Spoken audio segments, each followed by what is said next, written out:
It was my birthday na magkayayaan kaming mag-swimming ng magbabarkada. Doon kami sa hindi mataong lugar para mas okay, walang abala at tahimik lang. Habang kami papasok ng resort, sinalubong kami ng kailamig-lamig na hangin. Wala ngang katao-tao doon. Tapos parang luma na yung resort. Hindi na alaga tapos mura lang yung entrance. Nang magsiupuan na kami sa cottage na aming kinuha, napatingin kami sa buong resort. Napapatindig ang balahibo ko kapag tumitingin ako sa isang pool sa sobrang green na. Wala na ata silang budget para ayusin at pinturahan. Hanggang sa magkayaan na kaming magbabarkada na maligo na. Ligo na tayo! Sabi ni Ayan. Oo nga, maligo na tayo para makakain na rin. Sabi naman ni Alex. Napapatindig balahibo ko kapag natatanaw ko yung kulay green na pool banda dun. Ano kaya nangyari dun? Sabi ko. Walang ano-ano yung lumapit sa amin ang nagbabantay ng pool. Walang galang na. Pwede bang huwag yung puntahan yung pool na yon? Para na rin sa ikabubuti niyan. Ang sabi ng nagbabantay sa pool. Na-curious ako nun. Ang nasa isip ko, ano kaya nandun? Bakit hindi kami pinapaligo at pinapapunta dun? Hanggang sa umalis na yung nagbabantay sa harap namin. Ang creepy naman ng resort na to. Bukod sa luma, walang alaga may pool pang sobrang green, sabi ni Ayan. Walang ano-ano yung nagkatulakan na sila. Sila Jomar, Ayan, Alex at Mia. Kami ni Joshua ang naiwan sa cottage upang magbantay ng gamit. Habang nag-uusap kami, bigla na lang sumigaw si Ayan. Langya! Ang sigaw ni Ayan. Ano yun, Josh? Sabi ko. Agad kaming lumapit kila Ayan at sabi, ano nangyari? Tanong ko.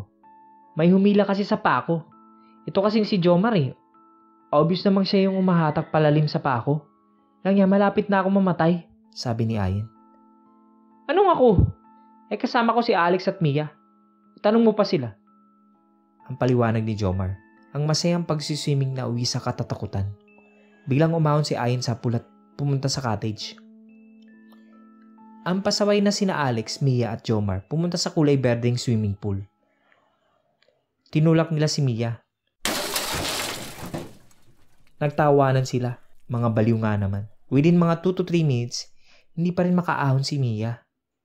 Kaya yung tawa nila nauwi sa pag-alala. Hindi kasi nila mahanap si Mia.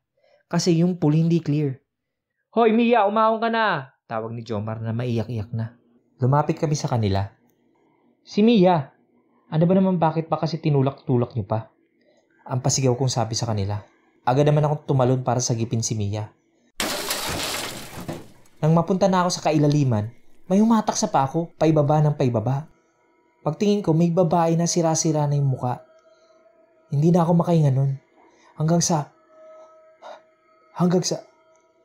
nanalangin ako na sana mabuhay pa ako. Hanggang sa nawala yung humahatak sa paa ko. Agad akong lumangoy pa itaas. Hindi pa rin makita si Mia. Sobrang kinakabahan na ako nun. Nagsiiyakan na yung mga barkada ko. Kahit anong gawin naming pag-aanap, wala pa rin kaming Miyang mahanap. Hanggang sa lumutang na lang si Mia. Kinuha namin siya at pinaiga sa gilid ng pool. At ginawa ko yung CPR. Pero hindi na siya humihinga. Yung mga kabarkada ko, nagsitawagan na ng ambulansya. Nagsilabasan na yung mga kabarkada ko. Pinapaalam nila sa may-ari yung nangyari. Kaya ako na lang yung naiwan kay Mia. Hanggang sa napatingin ako sa pool. Alam niyo ba yung parang may nalulunod kasi bumubula yung taas ng pool? Natakot na ako. Nang bigla na lang may babaeng nagpakita. Yung kutis niya, sobrang green. Inabot niya yung kamay niya sa akin. Dahan-dahan siyang lumalapit sa akin. Kaya ako naman, binuhat ko si Mia papalabas. Pagtingin ko sa harap, andun na yung babae. Kaya umatras ako. Nang mahulog ako sa pool, hinatak niya ako pailalim.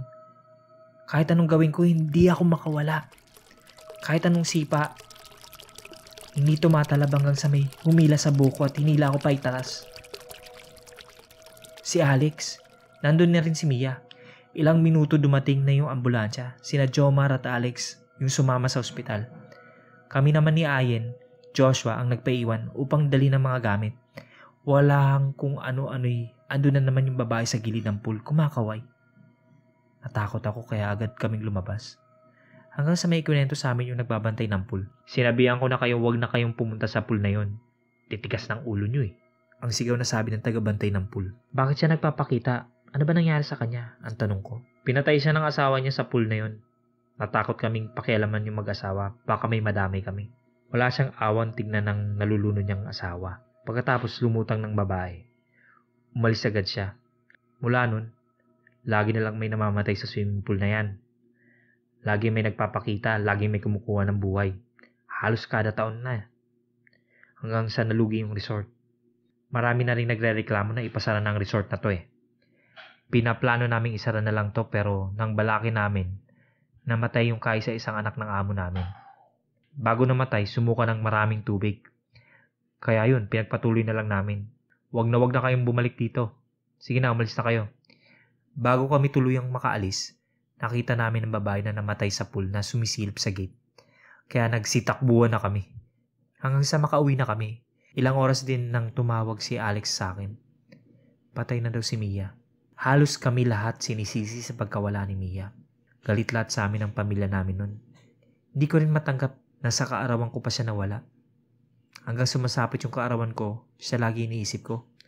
Mula nun hindi na kami lumalabas magbabarkada. Na-trauma na kasi kami sa nangyaring yun. Kung gusto mong updated ka sa lahat ng bagong videos, click na ang subscribe button at notification bell.